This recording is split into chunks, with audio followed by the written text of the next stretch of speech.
Salutare, sunt Elena de la beautybysunshine.com și bine ați revenit pe canalul meu. Astăzi revin cu un clip nou și anume un unboxing, huge unboxing de la Farmec și anume Gerovital Plant. Am ajuns acasă și am avut o surpriză foarte plăcută și am găsit cutia cu produse de nouă gamă cu ulei de mac.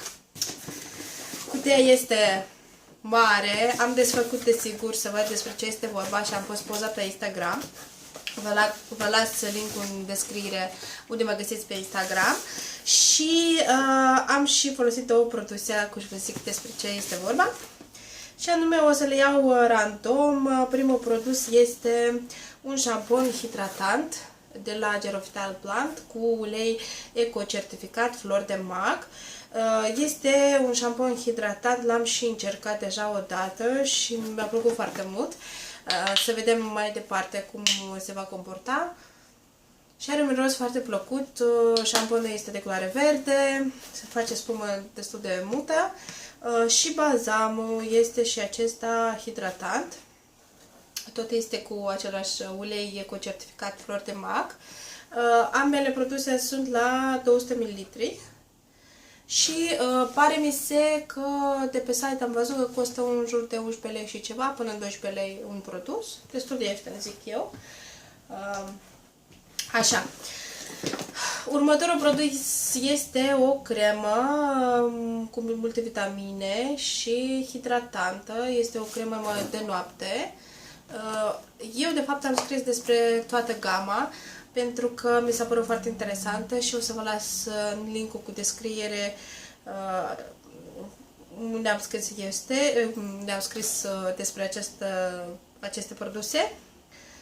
Deci, cu multe vitamine și este o gamă dermatologic, testată dermatologic pentru 25, 30, 35 de ani. Deci e o gamă pentru mine, mai mult să zic. Pentru tenul normal, mixt, ceva de genul. Așa, încă o cremă revitalizantă cu SPF 10. Foarte interesant. Antirituri. Așa, mai este o cremă de curățăminte. Da, mai este încă o cremă. Cremă hidratantă. Cred că este de zi.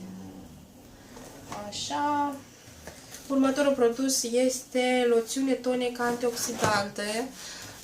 Pare interesant, dacă nu l-am desfăcut, o să-l testez, că mi se pare foarte interesant. Are și pompiță. Așa, următorul produs este o apă micelară hidratantă. Pare interesant.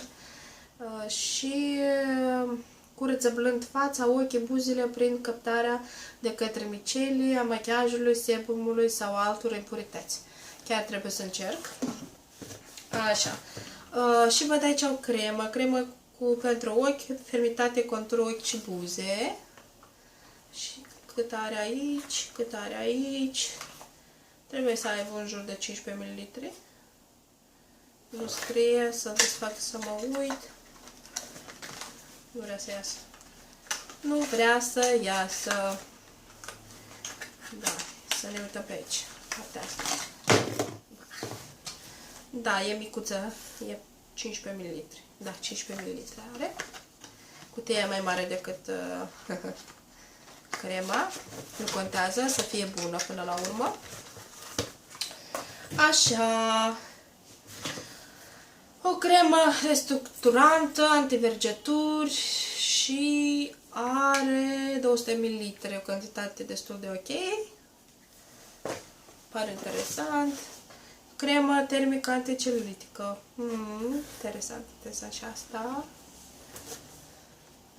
Și mai am încă două produse și câteva măsurulețe. Mi-a căzut ceva? Da, o mostră mi-a căzut. Și aici avem un lapte de machiant hidratant. De obicei eu nu prea folosesc lapte de machiant, folosesc mai mult bifazicele și ape micelare. Dar de ce nu trebuie să încerc și acest produs? Ultimul produs este interesant pentru mine. Este o cremă microdebraziune, asta cum se zice în română. Deci nu conține conservanți.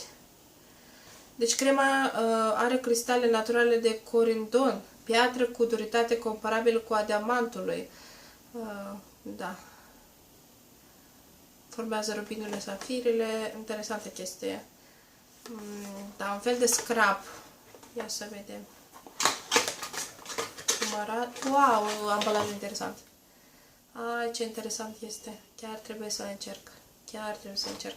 Are 30 de mililitri. Da. După ce o să testez toate produsele și o să scriu despre ele, dacă îmi plac sau nu îmi plac sau dacă le recomand. Și am primit 4 mostrulețe de Cell Contour ochi și buze Gerovitra Plant. Tot cred că de la același... Nu, este cu floare de cot, nu e cu MAC. Așa, și am primit o liant cu Gerovital Sun, care nu le-am încercat și pare interesant. Și arată așa. Mulțumesc mult Farmex pentru produsele surprize, nu mă așteptam. O să le încerc pe unele și altele, vedem, poate le fac cadou cuiva, de care oricum am o groază de creme pentru ten, care le folosesc, am o rutină și probabil că ori le fac cadou, ori trec la giveaway. O să văd ce și cum.